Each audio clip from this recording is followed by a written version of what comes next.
Hello friend, तो आप देख रहे हैं ओटी डायरीज विद विवेक। तो हम आपको इसमें पूरे ओटी से रिलेटेड सारा जानकारी देने वाले हैं कि ओटी क्या होता है।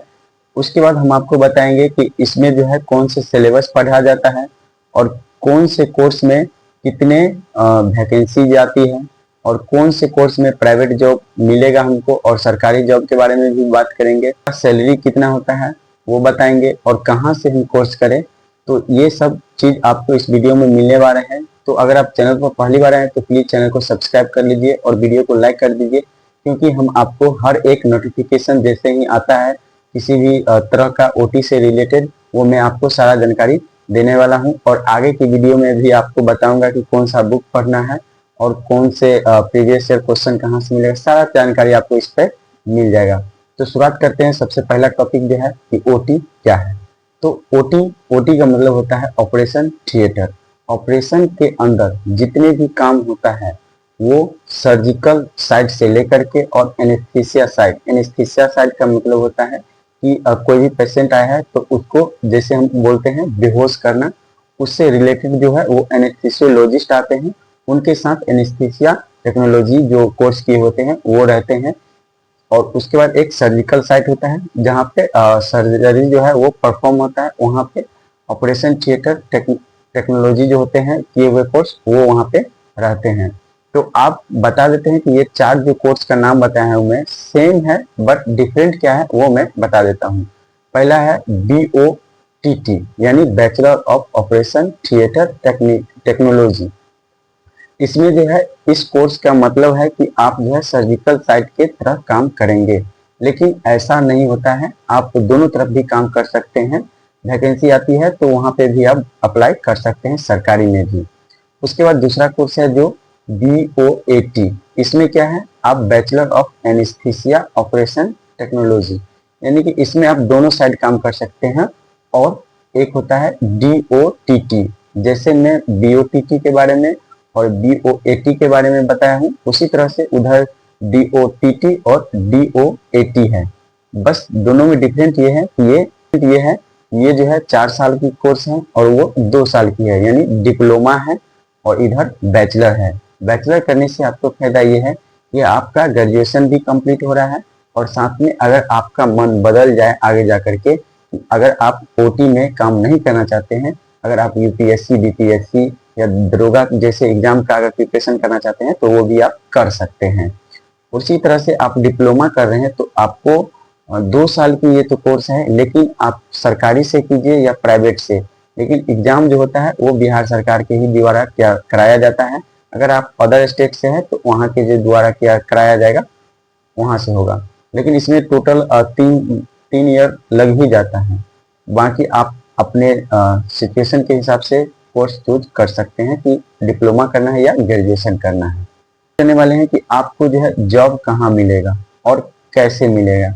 तो आप स्टडी के दौरान आपने जितनी भी मेहनत से पढ़ाई करेंगे, आपको जॉब मिलने की चांसेस उतने ही ज़्यादा होंगे।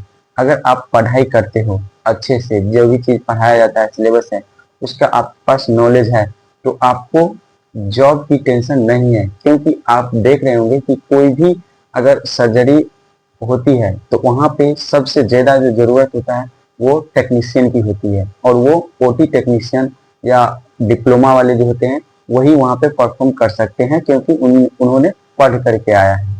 बाकी के बारे में हम आपको बता दें कि अगर आप जॉब सरकारी करना चाहते हैं तो उसके लिए बहुत सारे एग्जाम होती है। हर एक स्टेट जो है अपना अपना निकालता है वैकेंसी, और एक एम्स जो सेंट्रल लेवल का वैकेंसी आती है, उसमें भी आप फॉर्म अप्लाई कर सकते हैं। और अगर वहाँ आप रैंक अच्छा आता है तो आपको जॉब मिलेगा और वहाँ भी आप कर सकते हैं। जैसे भी एग्जाम इसका कंडक्ट करवाता है जो सीआरई के नाम पे जाना जाता है, जो अभी सीआरई 4 हो चुका है और 5 होने वाला है। उससे रिलेटेड भी मैं जानकारी आपको देते रहूँगा। अब हम बात करते हैं कि प्राइवेट में कहाँ मिलती है। तो प्राइवेट में बहुत बड़े बड़े हॉस्पिटल होते हैं, जैसे वेदांता हो गया, उसके बाद पारस हॉस्पिटल हो गया। अभी न्यू ही में खान सर भी बहुत सारे हॉस्पिटल खोल रहे हैं तो उनका भी वैकेंसी आया था। तो इस तरह से आप प्राइवेट में भी जॉब कर सकते हैं। अब दूसरी बात है कि सरकारी में भी बता दिया हूँ कहाँ से मिलेगा जॉब। बिहार में बीटीएससी एग्जाम होता है, वहाँ से आपको मिल जाएगा।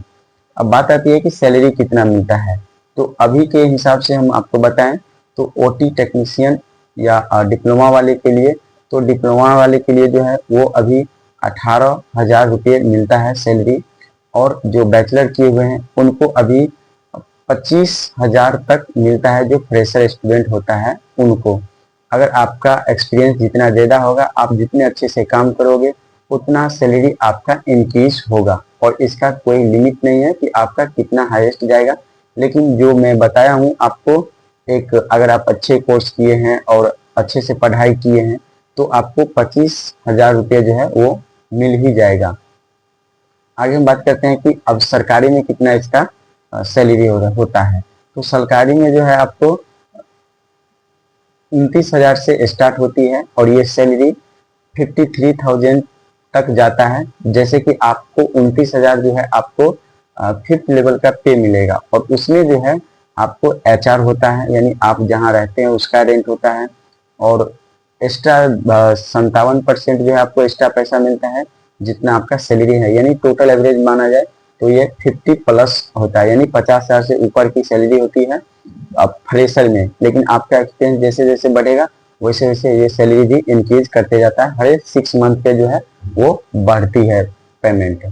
तो आपको ये वीडियो कैसी लगी हो कमेंट करके जरूर बताना। आगे की वीडियो में भी हम आपको बताएंगे कि आप कौन से सेमेस्टर में किस तरीके से पढ़ना स्टार्ट करेंगे, ताकि आप सरकारी जॉब तुरंत निकाल लेंगे। क्योंकि सरकारी जॉब जो है एम्स हर एक साल 2 बार इसका एग्जाम कंडक्ट करवाती है, और इसमें जो है एप्लीकेशन अप्लाई किए जाते हैं, तो लोगों के द्वारा वही मैक्सिमम जो है वो 10,000 स्टूडेंट ही अप्लाई करते हैं, और वैकेंसी जो है वो 300-400 करके रहता है।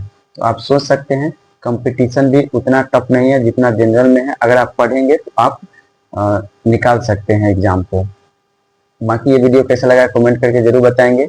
अगले वीडियो में हम आपको जो आप लोग कमेंट करेंगे उस टॉपिक पे वीडियो बना देंगे। लेकिन आपको इस यूट्यूब चैनल पे अब क्लास भी स्टार्ट होने वाला है एनेस्थीसिया का, जो बेस्ट बुक होता है अजय यादव का, उसका लाइन टू लाइन आपको इस यूट्यूब चैनल पे PDF के साथ समझाया भी जाएगा, और उसका MCQ भी करवाया जाएगा। Thank you.